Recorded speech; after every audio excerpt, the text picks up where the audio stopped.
1470 AM and W298BX 107.5 FM, Winterville, North Carolina. WNOS 1450 AM and W272EK 102.3 FM, licensed to New Bern, North Carolina. Good day, everyone. Thank you for tuning in to Awesome Radio, WECU 1570 AM, 107.5 FM, Winterville, Greenville, North Carolina. You are tuned into the Glenn Johnson Show, Motivations with Glenn and Apostle Jacqueline Cullins Williams. We're going to pick up where we left off last week, and our cliffhanger is snowbirds. And in addition to snowbirds, there's also snowbird people. And I think that's a derivative of the snowbird. So here's Apostle Jacqueline Cullins Williams. Hey, Dr. Glenn, and to our listening audience on today, we are so glad to be here. So glad that it is, and look, it's Wednesday again. The week came around so fast, and it's Wednesday again. I have a few things, too, that I want to say about the weather. I must talk about the weather.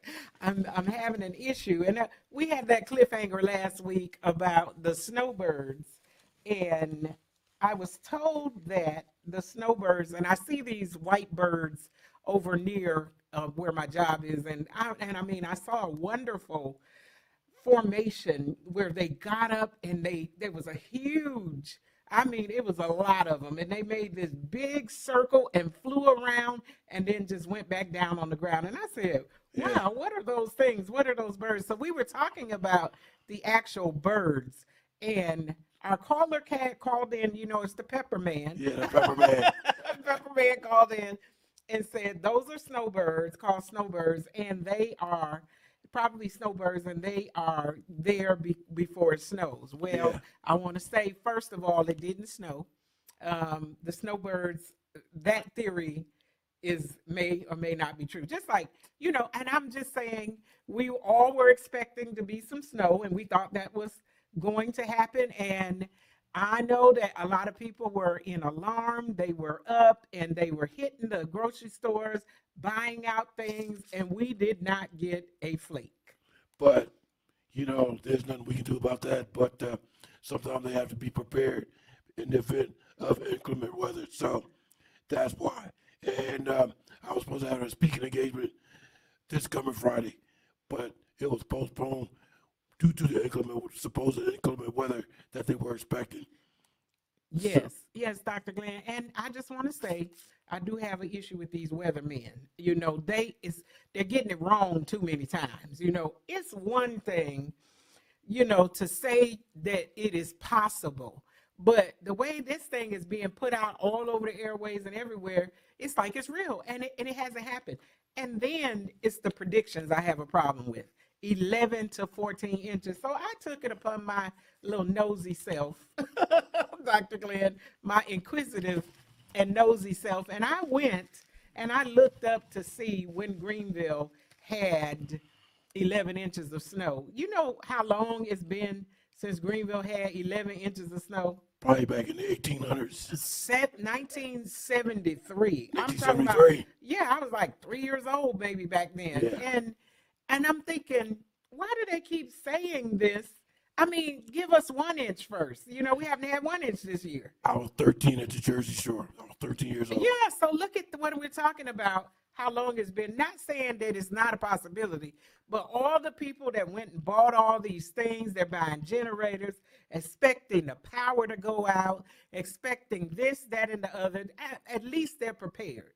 But prepared for what? You're causing an uproar, and I even remember being out of school, one day, and we were thinking it was going to snow, and nothing happened.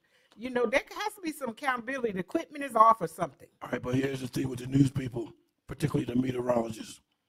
In this particular region, they're often it's not that they're wrong or incorrect. They're just going by calculations. Their calculations may happen, it might not happen, but in some other areas, it will happen, just as they predicted. Yes. It just doesn't happen in this area. And that as he definitely predicted. is a possibility that it did happen in some other areas. There were places that they predicted snow and they got the snow. But I'm about to I'm gonna have to start using a bad knee or arthritic knee to tell when it's if it's gonna snow or rain or something, because I'm like, these predictions I'm feeling like I could do is good. I'm not liking it, and now we're gearing up again this weekend. Let's see if we get it. But see, I'll come back and humble myself if we get 11 inches this yeah, weekend. but that's why I asked you that question a couple weeks ago. What is the difference between partly cloudy and partly sunny? To me, it means the same thing. Because if it's partly cloudy, that means it's partly sunny.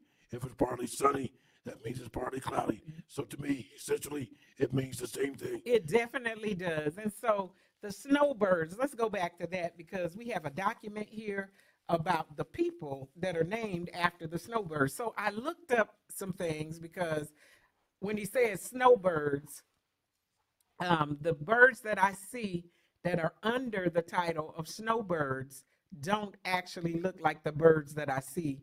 The larger birds, snowbirds, when they're showing them for North Carolina, is a small bird is black on top with white under its belly. These birds that I'm talking about, they have more white on them. And I looked them up and I tracked it down and I had to see what it was.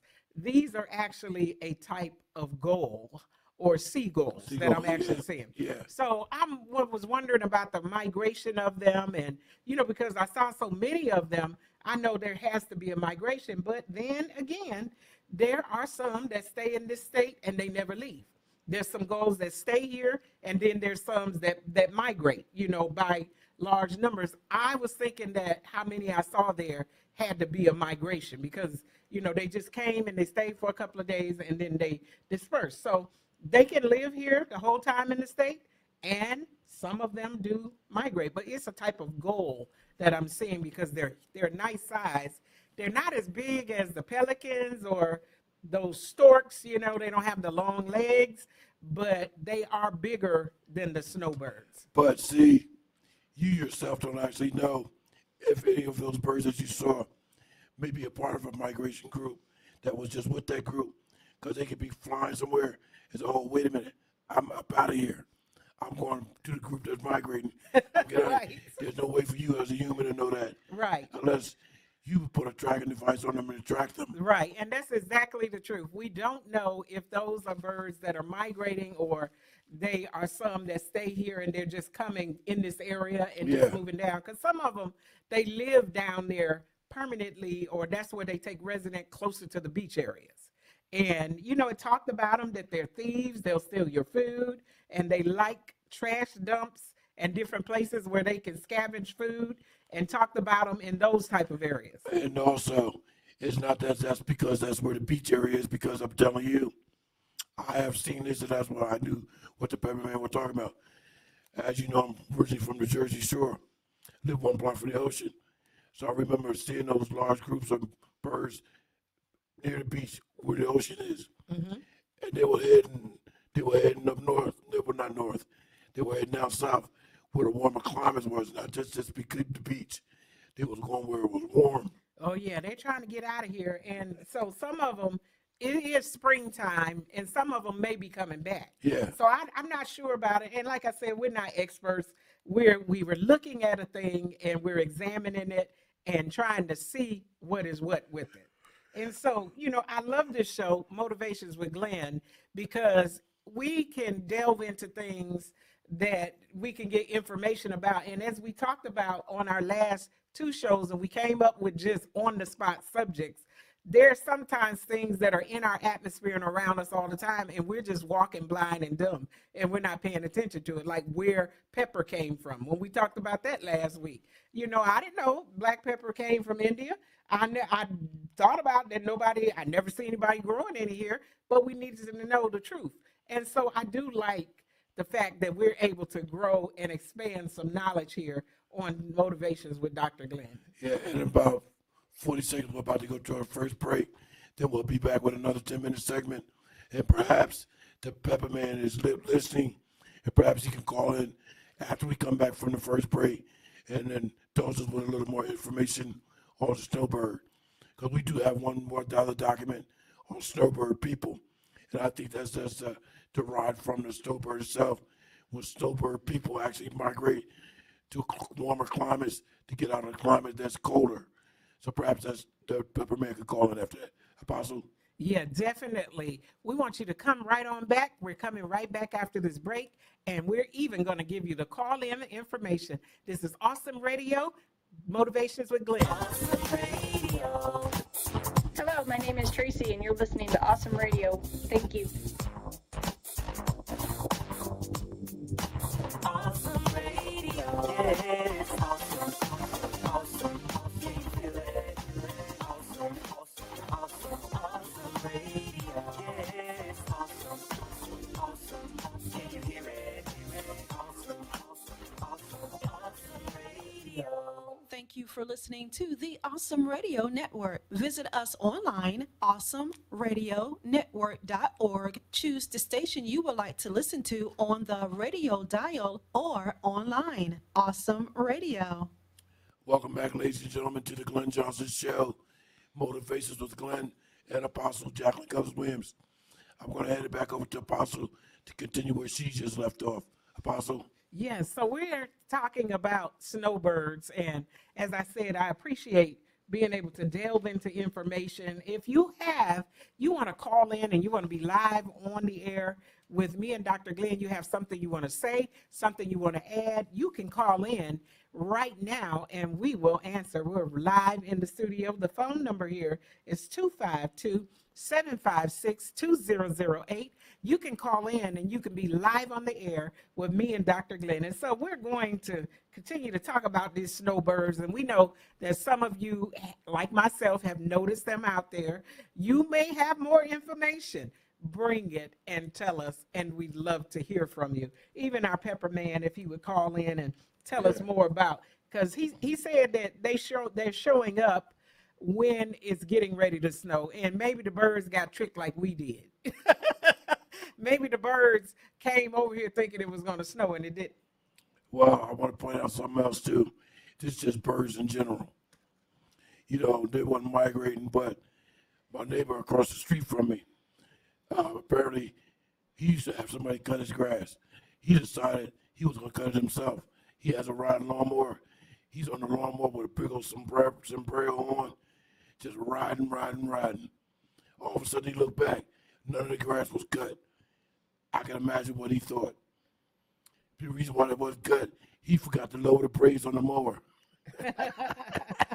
Wow. I'm in my garage looking at him. I like to hit the floor. Yeah, we all have had some brain freezes with some things at times. So let's look at the snowbirds that are people. This, I believe, is an imitation of what the birds do, and they call these snowbird people after how the birds migrate to warmer climates. Exactly. You know, there are people that, as Dr. Glenn said, when it gets cold and it starts snowing in certain parts of the country or up north mostly, these people will have other properties and they will migrate to a warmer climate. There's a lot of northerners that have properties in the south because they want to escape the harsh winters during the winter up north. Definitely, and we see this in culture, in different cultures, and even in our own. We see people that are vacationing in other countries during the holiday season because they're going there because it is warm. They're going to warmer places, and they're spending Christmas and Thanksgiving and, New Year's in a warmer climate. And it says here, a snowbird is a person who migrates from the colder northern parts of North America to warmer southern locales, typically during the winter. The southern locales include the Sun Belt and Hawaii in the United States, as well as Mexico and the Caribbean. Snowbirds used to primarily be retired or older, but are increasingly of all ages. Yeah. Conversely, a snowbird is one who leaves warmer locales in the summer, migrating to cooler locales such as higher elevations or more northerly regions. Yeah, because I do know some younger individuals who also migrate to the south from the north during the winter. Oh yeah, and some of the islands like Belize and the other ones off the coast of the U.S. where the temperatures are a little bit more mild, Mexico and different things. There's a lot of people that have houses. They're buying property in these other regions and they're Yeah. vacationing there. Now, I don't want to get off the subject, but you mentioned two words I want our listening audience to know. In some countries, what Apostle said, holiday, in some countries, a holiday is actually vacation, and vice versa. A vacation is a holiday. So if you're in another country, you say, well, I'm here on holiday. They don't actually know that you're talking about vacation because in their mind, a vacation or a holiday is a vacation, Yes. and vice versa. Yes, well, some of them, when we're talking about the snowbirds, they actually live for a certain amount of months in those places and then go back and live. They have a main house where they spend most of the time, and then they have these vacation homes or vacation spots that they go and they occupy during the time when it's cold. They'll go to another country or down, like we said, to the Bahamas or to these islands or even to Hawaii where it stays relatively warm all the time. And their main spot up north probably could be during the period of April to August. April to August, yes. And then as soon as that cold wind starts coming in and the chill gets in their bones, they get the mind to get up and leave and then come back. They be out there with the quickness. Yes, and let me tell you something. A lot of times we'll have the mindset that those are rich people. It's people that are everyday, normal people. They just have learned where to put their money, how to invest. They came upon some good opportunities and they took it. And they went ahead and they were able to buy in other countries. A lot of times people feel like, well, I can't do this or I can't do that because I don't have the money like that. You have the money like that. You just choose what you spend it on. Because, if we start looking at people's finances and things that they like that they spend money on, they probably have more than enough to buy in some of the other countries or invest or to do some things that would expand their life. And speaking of money, right quick, I just got the audio and video today from a husband and wife couple who would never walk past a penny. They would save all their pennies to dimes and quarters, put it all in a big jar, a big jug, like a big spring water jug. For 2 years, they went to cash in. I stopped the video when they went to the coin store machine with the jugs and was putting the coins in the machine. I stopped when they reached $700. And that wasn't even half of the bucket, half of the water jug that they had it in. I stopped the video at $700 that they had put in the machine. Wow, just hanging on to loose change. And Yeah. now I'm just saying, Dr. Glenn, I don't have as much loose change anymore because I use everything. I use that card. The digital, it's just so much easier not to be running around and worried about getting change back. It just works better for me. Well, like I said, I didn't want to get off the subject, but I'll tell you one other thing. I used to think the same way, but I use my cards a lot. But when I do use cash, I get the coins back from the cashier, I started saving them. And you wouldn't know it, lo and behold, I was waiting for a deposit. I was down some money. So I said, well, let me just go grab my change jug and take that over to Food Line, put it in the coin store. This one particular time, it had a small amount of coin. I had no idea it was going to amount to $42. Wow, it definitely can. And even right now, I have some coins down in my, we keep them in the car sometime, which is actually what we shouldn't do because if somebody's hungry or they looking and they don't have anything, they might see your car and make you a target because of the fact that you have that change in there. They didn't want that change. You just gave them an opportunity to commit a crime that they probably had no idea they were going to do that day. Right, and there are people that are trolling that are doing just that. They're looking for an opportunity like that. But sometimes that little change, I say, well, I don't think I have anything in my account.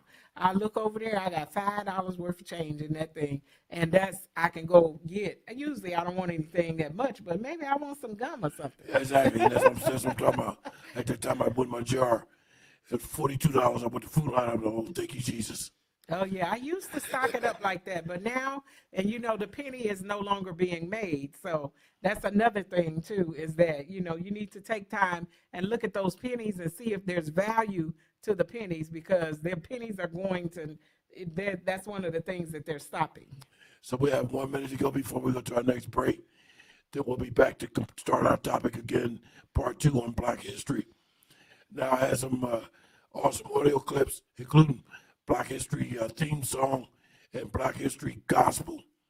But unfortunately, I won't be able to play those today because I missed the part that plays the audio through the system. For 40 seconds, I'm going to give it to Apostles to take us out to the break. Then we'll be back with Black history. Hey, we're getting ready to bring out some good facts. Last week, I left us with a cliffhanger talking about the flag and what it represents. And I am sad that Dr. Glenn doesn't have the theme song for Black History Month. But hey, we're coming into February, and we want to be prepared and excited about Black History Month. I posed the question, why is it important to look at Black History Month and to remember Black History Month? And I have a few answers here that I'm going to read off to you when we come back. We're going to look at the colors of the flag and some other things. Hey, come on right back after this break. We'll be right here waiting for you, and stay excited about what we're going to present. Hello, this is Akila speaking here from the Awesome Radio Network. We are your vehicle to help drive the gospel of Jesus throughout all the world and to every creature. If God has placed radio ministry on your heart, we'd love to connect with you.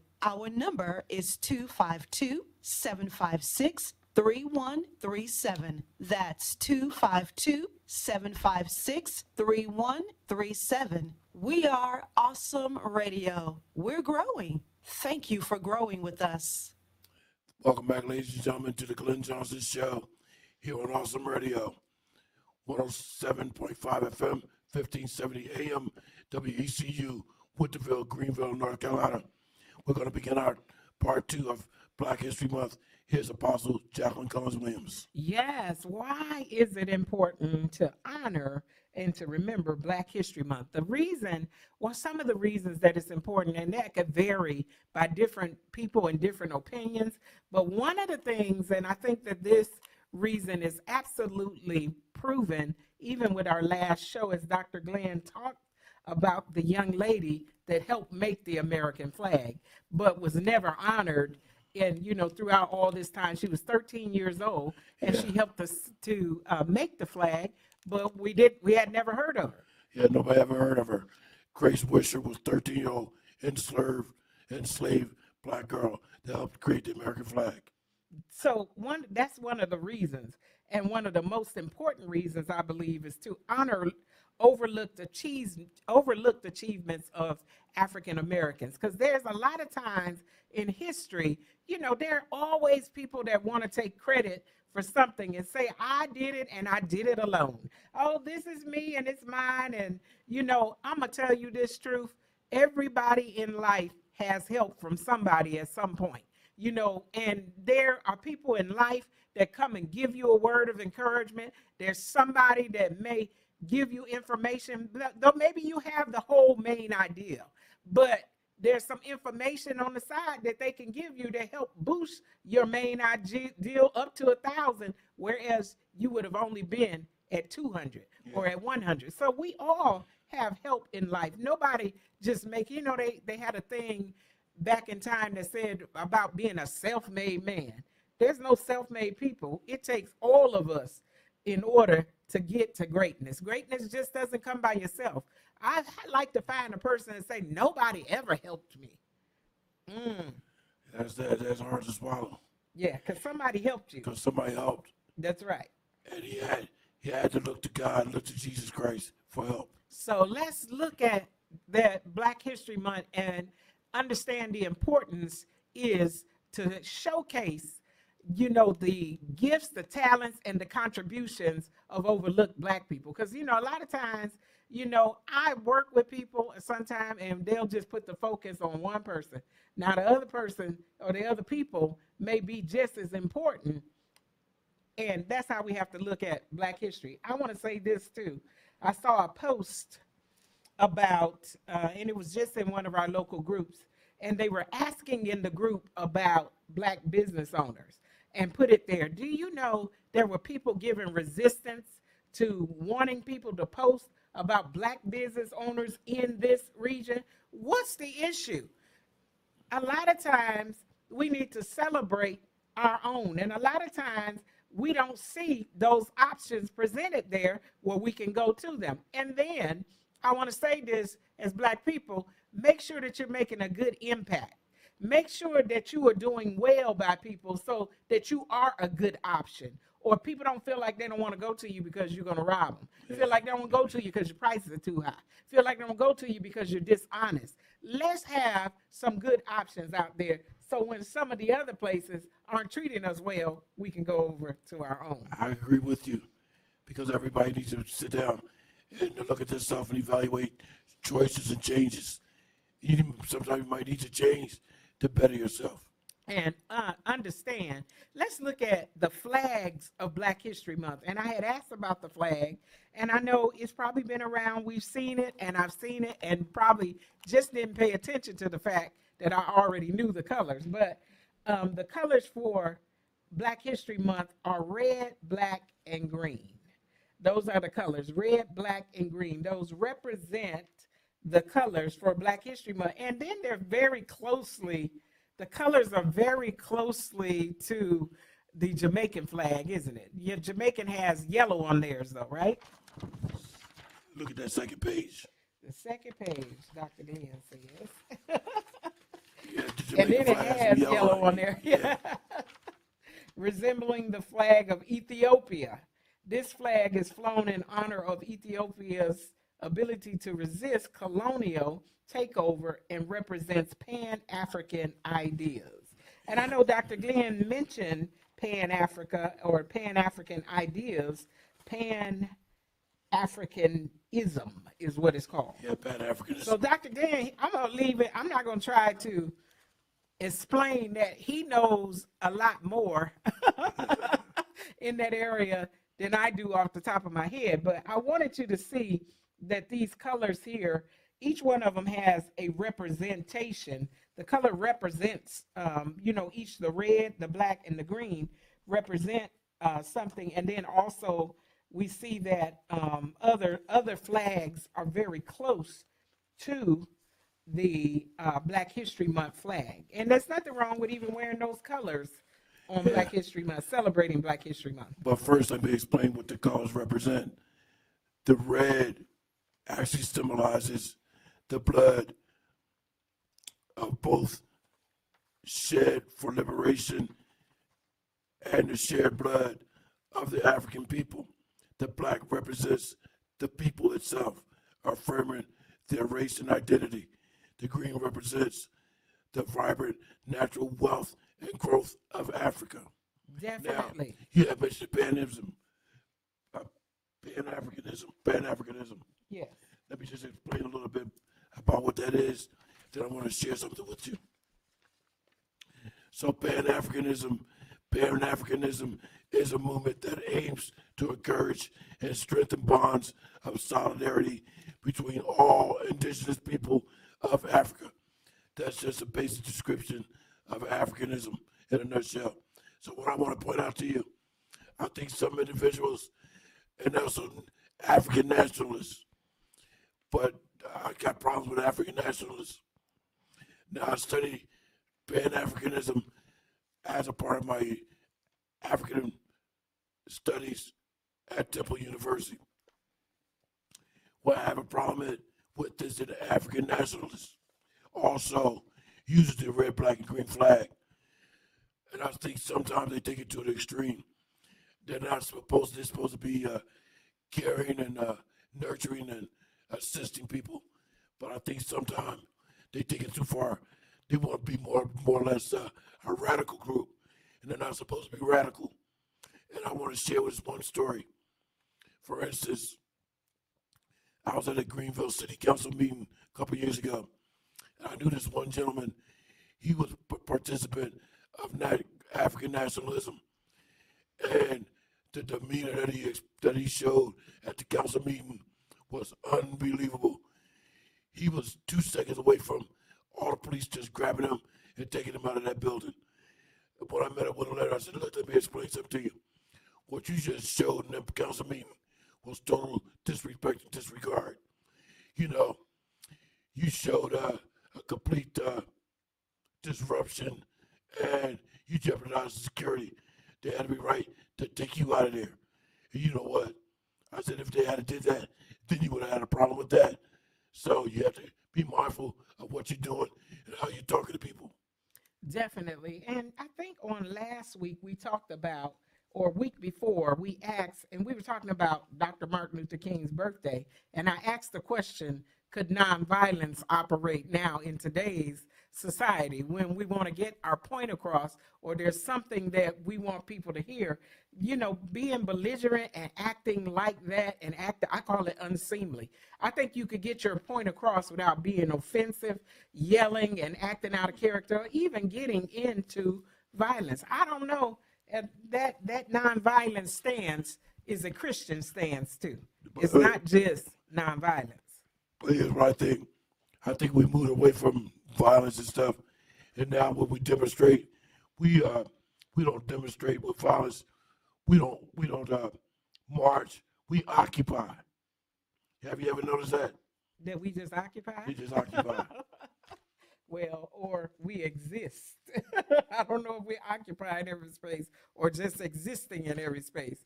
You know, and when we come back, I'm going to talk too a little bit about that.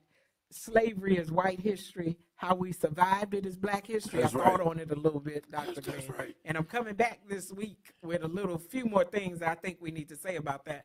It was very powerful statement. We're getting ready to go out on another break. We have a few more segments. Come back, and we'll be right here, right back in a moment. Awesome Radio Network is gearing up for our annual Mother's Day and Father's Day gift bag giving for the residents at McGregor Downs Health Center. $10 will sponsor one bag. If you would like to donate towards this community event, contact us 252-756-3137. And together we can show the love of Jesus, encourage and brighten the hearts of the residents during their stay at the McGregor Downs Health Center, Greenville. Donor's name, organization can be attached to the cards if desired. To learn more about this annual community event, contact us at 252-756-3137. That's 252-756-3137. We are a 501c3 organization under Community Care Fellowship doing business as Awesome Radio Network, where God gets the glory.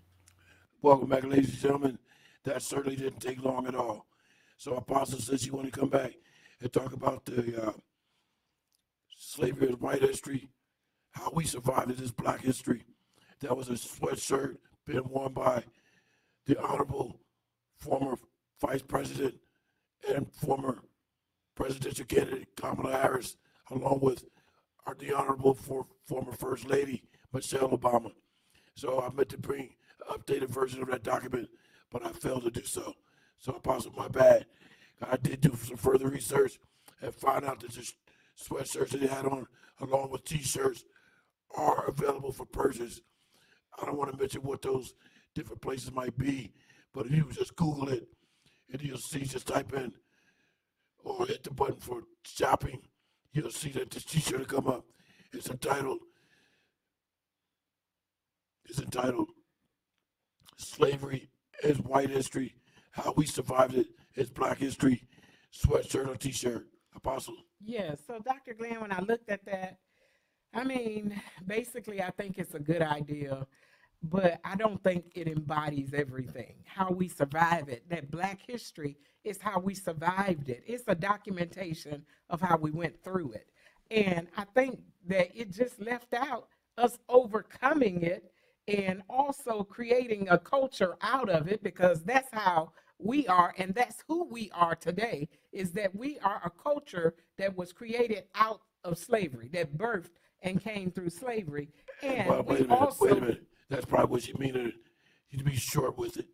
To just you can't put all that on a T-shirt or a shirt. I know, but I'm just saying it doesn't embody it all. We did more than survive. We also discovered our brilliance. We understood who we are, and we also, But I think all that would fall under what she's trying to say. what she's trying to say, okay. Well, and then, is Kamala a part of that struggle? I'm just Yeah, saying. of course she is. Okay. Of course she is. Okay. See, see, Did her ancestors have to survive? There was some questions about that during the election. I know, but see, Apostle don't like to leave nothing out. She wants every little thing, every detail. She wants the totality of the situation. Yeah. So that's the word they use in law. Totality. That's everything. Well, they They don't want to miss nothing. They can make one and say we discovered our brilliance, because that's what happened. It was more than just survival. We did more than survive. We thrived. You see a nation that was taken away from their homeland and forced to forget everything. Was forced and had it beaten out of us. Some didn't forget, but it was a requirement that you forgot. You couldn't even operate in the old ways, and that's why even today so many of us don't know anything about Africa, because we were forced to forget it, and we were integrated into another society. And some of the others where we saw things happening in history, they destroyed those people, but they left us alive. And I'm going to share something with you, which is why my younger brother called me last week. He said, it's Black History Month coming up, but I want to remind you of something. Now he's talking to me, and I'm an older brother. This is my younger brother, the baby boy. He said, look, because of my heritage, I have some Caucasian blood, I have Native American blood running through my body. More African American, more African blood than Caucasian or Native American. But I have 3 different types of blood that's running through my body. So my brother said, look, don't forget I saw our people, because he used to live closer to them. He said, I went to my house. He saw one of my aunts. He said, look, she's 100% Indian. She was dressed in all the Indian attire and everything. He like to flipped out because he never saw that before. Wow. Well, and you are telling the truth, Dr. Glenn. A lot of us have all 3, and myself included, and further generations back, depending on which side, you may see more of the heritage characteristics of the other races. That's right. In my bloodline. And some other people, yeah. And a lot of people, you can tell there's a mixture of something. Yeah. Now, my grandfather was an actual original slave from the 1800s. How I came to be in existence is when my family moved from Richmond, Virginia to the Jersey Shore. And when my grandfather met my grandmother, her last name was Hawkins, but he got married to my grandmother. She became a Johnson, and through that union, my mother, her sister was my only aunt, and my 5 uncles came into existence, and that's why I'm here today, because of all them people. Oh, yeah. And so, a lot of times, even the Indian heritage, we don't hear anything about it, and we don't know anything about it. We just know that it's a blood mixture, but we don't always track it back and find out what it is, and we don't get the benefits of it. That's how I know we don't get the benefits. My Indian part of the family is they call it the Lenape tribe of Delaware and New Jersey. And it's not that I disassociate myself with them. It's just I'm here now, and they're more or less at the Jersey Shore. But the other thing is, there's a light. They look almost white, and I'm dark skinned. So I know there's some questions to be going on about that. Oh, yeah. Well, Dr. Glenn, some of the Indians, they all were not light skinned. The Blackfoot Indian, Blackfoot.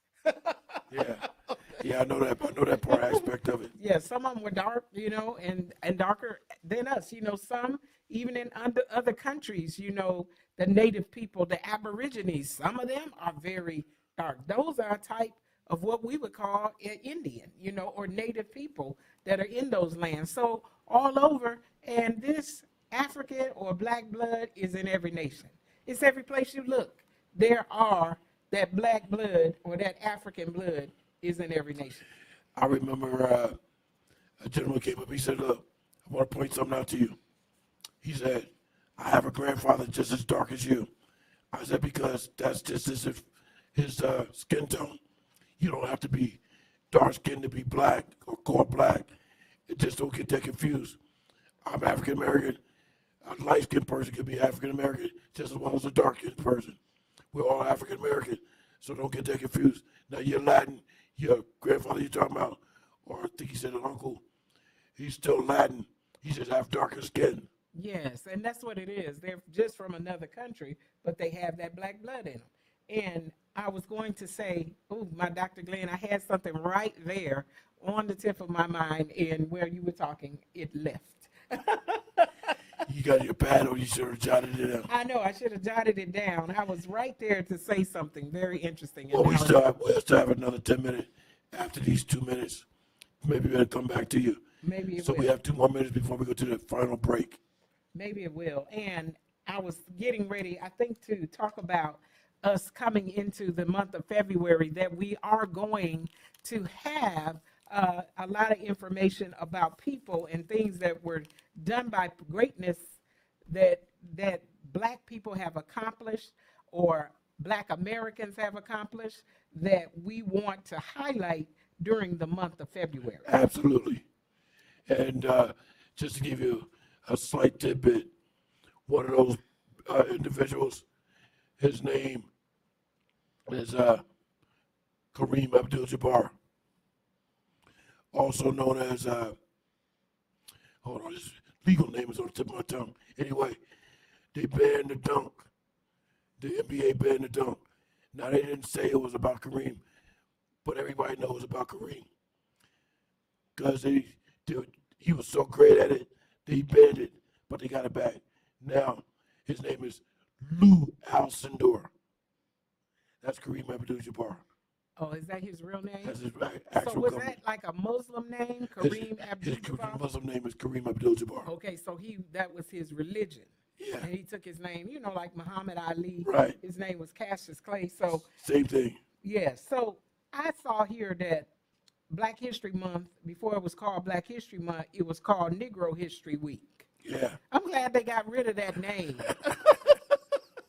I mean, how will we be on the air saying we're celebrating Negro History The Week? word Negro and Negroid was banned by the United States government. It was supposed to be stricken from any government document that has those words on it. Hopefully, that is true. It's supposed to be. If not, it's cause for a civil judgment. Yes, and so we don't want to use those words either. In our culture, it has become acceptable. We're getting ready to go out on one more break. Hang in there, and I'm going to finish my sentence right back. I am Miss Mary Cox from Keller Pippin's mother from Awesome Radio. Awesome radio. Yes, awesome. Awesome. Can you feel it? Awesome. Awesome radio. Yes, awesome. Awesome. Can you hear it? Awesome radio. The Real Treasure Worship Event Center, a sacred, peaceful space designed for prayer, worship, and meaningful gatherings. More than just a venue, the Real Treasure is a living room to the city, a place to gather, rest, connect, and encounter God. Located at 410A Evans Street, downtown Greenville, please contact us at 252-412-3169 to set up an event. I am Miss Mary Cox from Keller Pippin's mother from Awesome Radio.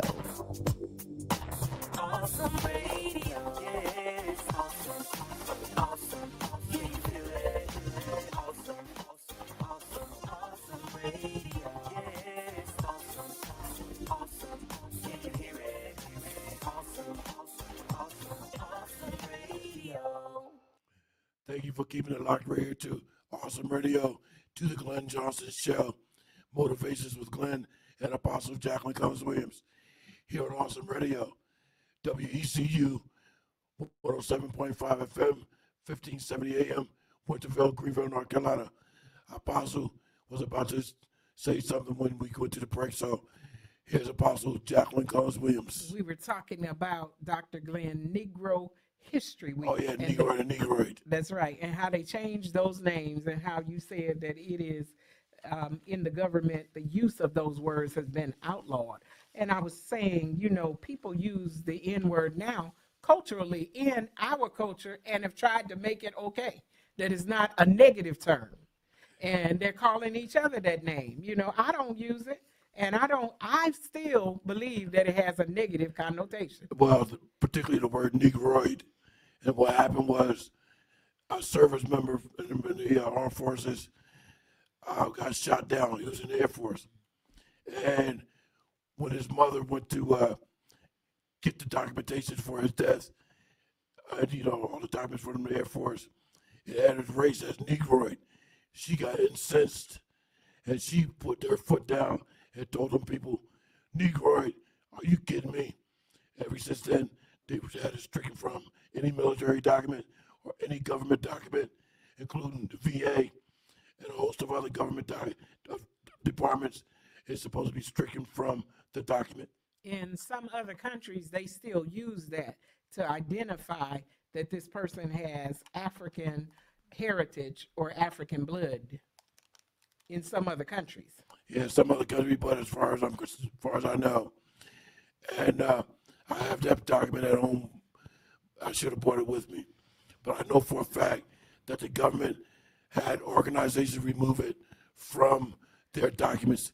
And the Census Bureau, I believe one of them was the IRS and the VA. They're supposed to have that word removed, Negro, and particularly Negroid.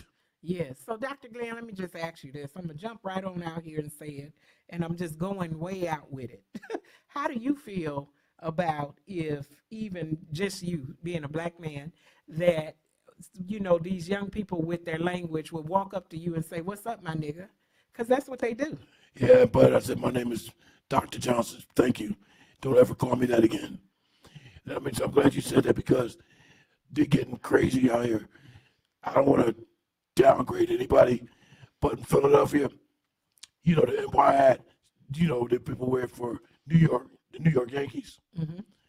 The young African-American guys in Philadelphia always say, I said, nice hat. They say, yeah, it's not a New York Yankee hat. This NY stands for young nigga. I said, will you please stop saying that? Wow. I think that's totally disgrading our African-American brothers. And I think, Dr. Glenn, a lot of times as a race, we don't realize that there are different subcultures within our culture. There are other cultures or subcultures within our cultures that young people, they identify with, that sometimes we may not have any fellowship with or any idea. Yeah, I know we don't. Totally different language. Yeah, because they have a total different mindset. But we have to stay connected as a people, and we have to be able to reach even the subculture or be able to speak to them, because if we don't, who's leading? Who's leading? We are the leaders right now of tomorrow, and we're setting the pace for others to follow. But who's leading? And that's what I said earlier. Sometimes it's time for a change. You have to change yourself, change your mindset, change your ideas, change a lot of things about yourself. Definitely. And even speaking out for our culture, that we have some positive things on television. Everybody that is rich doesn't have to be rich because they know how to rap or get up there and act and take their clothes off. There's a lot of people that God is blessing regardless to not being on those television and being popular with a certain crowd. But see, I hate to say it, but you just mentioned it. See, these millennials and the generation Z, they're all about making this fast money. Well, I want to be a rapper. I'm going to do that. I'm going to. Look, that might not happen. That's something you aspire to be. It might not go your way. You have to fall back on something else. How about an education? Yes, and now we have another subculture of content creators. And a lot of our young people are following that on social media and trying to be like some of these people that show forth absolutely no moral character. And our young people are following them. Yeah. I try to encourage some of these young folks, particularly when I see them out and about, to try to improve their lives so they can be helpful in improving somebody else's life. The dream now is to not have a job. is to sit around on social media showing everything that's going on in your life. Every time you even expel air or something, they're showing everything and putting it on social media and making money from it. Yeah, because I was watching a well-known television talk show host recently, and a young lady stood up in the audience and asked the host, "Well, what I want to know is, can you help me create my profile for my social media page?" I said, "You got to be kidding me." He looked at the girl like she was crazy. Yes, and nothing is sacred and nothing. There's some of them, they have all this fakeness trying to make their life look like it's so enriched and it's so up there. And a lot of the things that they're showing there is nothing but lies. Yeah, and that's the thing. He responded, it was a male talk show. Everybody can just figure who I'm talking about. But he told her, look, first of all, what you don't want to do is put a lot of your personal information on there. That person don't need to know all that stuff.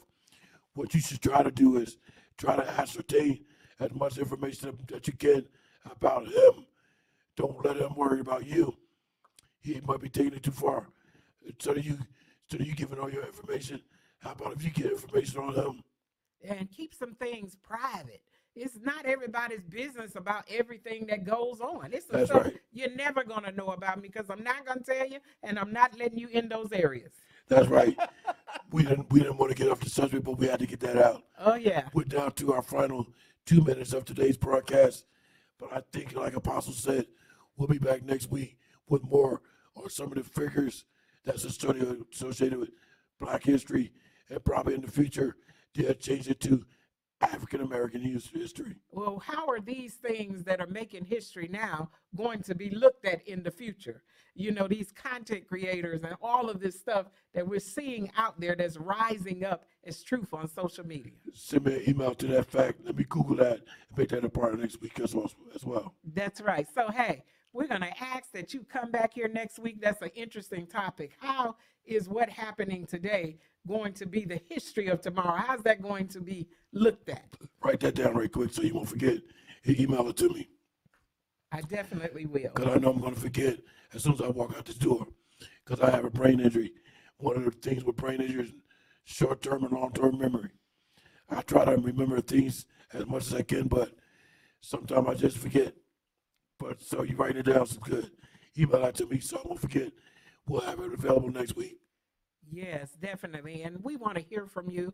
You can call in and let that thing just mull it over in your mind. How is what we're seeing today going to make history or look towards history for tomorrow? There may be some things that have to be cut out. That's our cliffhanger for next week. And Pepperman, if you're listening, which I'm sure you are, we're expecting you to call in next week as well. Definitely. And we appreciate hearing him, Pepperman. He's listening. He's somewhere listening. He said they're going to stop calling me Pepperman. He's going to tell us his real name. He probably is saying that. Well, catch the replay and call in next week. And let's see, what are we doing to make history now? What is that going to look like tomorrow? And at the same time, Pepperman, you can indicate what your real name is. Definitely. Hey, we're so grateful that you are on and you're listening. Oh, and that cliffhanger is going to be good. Let's look at that and examine it. And we hope to see you on next week. We hope you're ready to discuss these ideas. If you have any show ideas or topics you'd like for us to mention, email Dr. Glenn and we will definitely look at them. And Dr. Glenn? my email address is GlennJohnsonShow@gmail.com. That's Glenn with 2 N's, GLENN, Johnson Show @gmail.com. I look forward to each and every one of you emailing me, and we'll talk again next week. Awesome. We need a revolution. That's what I'm saying, Dr. Glenn. Yeah, we need a revolution. Hey, come on back next week and we'll see you next week. Thank you so much for listening and God bless you.